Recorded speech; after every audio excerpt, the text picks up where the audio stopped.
Life certificate for pensioners online किस तरीके से अपलोड करें और इससे जुड़ी हुई कुछ सबसे इंपॉर्टेंट सवालों का जवाब आज इस वीडियो में क्लियर करूंगी। इंफॉर्मेशन का सोर्स है गवर्नमेंट ऑफ इंडिया के वेबसाइट पर दिया हुआ ये FAQ PDF। लाइफ सर्टिफिकेट सबसे पहले पेंशनर्स के लिए सबमिट करना इंपॉर्टेंट क्यों है?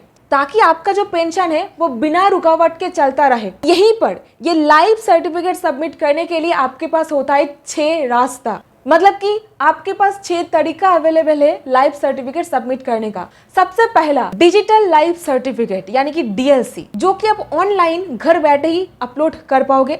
इसके लिए आपके पास भी एक मोबाइल फोन होना जरूरी है। हमारे ऑनरेबल प्राइम मिनिस्टर नवंबर 2014 में एक ऑनलाइन सिस्टम लॉन्च किया, लाइफ सर्टिफिकेट यानी कि जीवन प्रमाण पत्र सबमिट करने का एक नया ऑप्शन पेंशनर्स के सामने रखे। इसके लिए आपके पास सिर्फ एक स्मार्टफोन होना जरूरी है और क्या प्रोसेस है, किस तरीके से करना है, जो कि मैं ऑलरेडी एक वीडियो में कवर कर चुकी हूँ। लिंक आपको डिस्क्रिप्शन बॉक्स से मिल जाएगा। अभी देखिए, ये जो सारा का सारा प्रोसेस है ये आधार कार्ड के थ्रू होता है। DLC को आपको प्रेफरेबली सबमिट करना पड़ता है फेस ऑथेंटिकेशन ऐप के थ्रू। यहाँ पर अपना फेस, फिंगर, आइरिस स्कैन किया जाएगा और ये एप्लीकेशन के थ्रू किया जाएगा, जो कि है जीवन प्रमाण ऐप और आधार फेस RD ऐप के थ्रू। आधार कार्ड से लिंक होता है DLC यानी कि डिजिटल लाइफ सर्टिफिकेट। ये चीज करने में आपके घर के जो यंग मेंबर्स है आप उनका मदद भी ले सकते हो। फिर जाकर के ये प्रोसेस ऑनलाइन ही आपका हो जाएगा आधार बायोमेट्रिक ऑथेंटिकेशन प्रोसेस के थ्रू। इस प्रोसेस में डायरेक्टली बैंक के पास आपका सर्टिफिकेट चला नहीं जाता है। एक्चुअली सिस्टम में ये चीज एक्सेसिबल होने में कुछ दिन का वक्त लगता है। उनके सिस्टम में अपडेट हो जाने के बाद ही ये मान लिया जाएगा कि आपका DLC सबमिट हो चुका है। देखिए, हर एक सेंट्रल गवर्नमेंट पेंशनर्स को एनुअल लाइफ सर्टिफिकेट सबमिट करना पड़ता है हर नवंबर महीने में, जो उनका पेंशन डिसबर्सिंग एजेंसी है वहां पर, जैसे कि बैंक हो गया। जिन लोगों का उम्र 80 साल या फिर उससे ज्यादा है, लाइफ सर्टिफिकेट सबमिट करने का तारीख शुरू हो जाता है 1 अक्टूबर से हर साल के। ये फैसिलिटी केवल 80 साल के सीनियर पेंशनर्स के लिए ही है और इसका डेडलाइन है 30 नवंबर। इसको जनरली गवर्नमेंट एक्सटेंड नहीं करता है। नेक्स्ट, आपके पास ऑप्शन होता है इंडियन पोस्ट पेमेंट बैंक के through.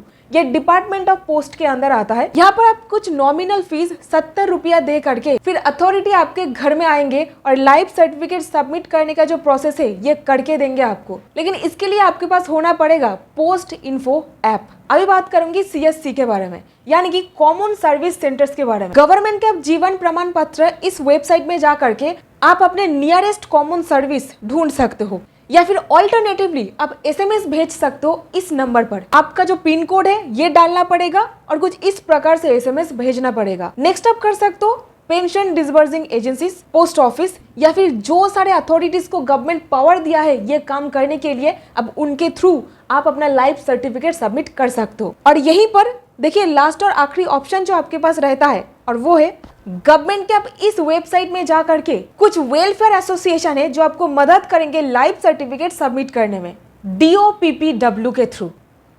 Next point, physical manner, यानी कि इन पर्सन हाजिर हो करके भी आप लाइफ सर्टिफिकेट सबमिट कर सकते हो। जहां से आपको पेंशन मिलता है वहां पर जा करके, इसका सोर्स डिस्क्रिप्शन बॉक्स में आपको मिल जाएगा। और यहीं पर बात करते हैं कुछ स्पेशल शर्तों के बारे में। अगर किसी पेंशनर का तबीयत खराब हो तब क्या होगा? तो अगर किसी पेंशनर की तबीयत खराब हो और वो बैंक ब्रांच में जाकर लाइफ सर्टिफिकेट नहीं दे सकता, तो उसके घर या हॉस्पिटल आकर लाइफ सर्टिफिकेट लेने के लिए बैंक का कोई ऑफिसर भेजा जा सकता है। इसके लिए एक रजिस्टर्ड डॉक्टर का मेडिकल सर्टिफिकेट बैंक वाले को भेजना होगा, जिसमें यह लिखा होगा कि पेंशनर पर्सनली आने में सक्षम नहीं है। अभी के लिए सबसे इंपॉर्टेंट पॉइंट तो ये हो जाता है, पर्सनली आप पेंशन अथॉरिटी के सामने हाजिर नहीं हो सकते हो, वहां पर आपको ये करना है। अगर कोई पेंशनर अपनी पेंशन किसी पब्लिक सेक्टर बैंक के थ्रू ले रहा है तो उसी बैंक का कोई ऑफिसर उसका लाइफ सर्टिफिकेट साइन कर सकता है, या फिर इन लोगों के जरिए साइन करवाना मैंडेटरी हो जाता है। अगर कोई पेंशनर प्रिस्क्राइब्ड फॉर्मेट एनेक्सर 13 में लाइफ सर्टिफिकेट जमा करता है तो ये सारे अथोराइज व्यक्तियों के द्वारा सिग्नेचर करवाना पड़ेगा। तो फिर बिना बैंक चाहे जो आप लाइफ सर्टिफिकेट सबमिट कर रहे हो उसको बिल्कुल वैलिड माना जाएगा। तो इस इंसानों में आते हैं मैजिस्ट्रेट, जो सीआरपीसी के थ्रू अपनी पावर को एक्सरसाइज कर सकता है, रजिस्टर या सब register, gazette government servant, police officer होना पड़ेगा लेकिन सब इंस्पेक्टर के नीचे वाला रैंक नहीं होना चाहिए, पोस्टमास्टर या फिर sub postmaster, class 1 officer of Reserve Bank of India, एक पेंशन ऑफिसर, तहसीलदार या फिर naib tehsildar, head of the village panchayat, gram panchayat, गांव पंचायत, और एग्जीक्यूटिव भी होगा तो चलेगा, member of the Parliament, treasury officers, इन सब लोगों के द्वारा सिग्नेचर करवाना पड़ेगा। और यहीं पर दोस्त मान लीजिए आपका पेंशन बंद हो चुका है, बढ़ता हुआ उम्र और बीमारी का शिकार हो करके वो लाइफ सर्टिफिकेट सबमिट करने में चूक गए थे, जो कि मैं इस वीडियो में बात कर चुकी हूँ। मिस्टर नागाभूषण जी, उनके साथ कुछ ऐसा ही हुआ था। जानने के लिए यहाँ पर क्लिक करें। बहुत बहुत धन्यवाद, मिलती हूँ नेक्स्ट वीडियो में।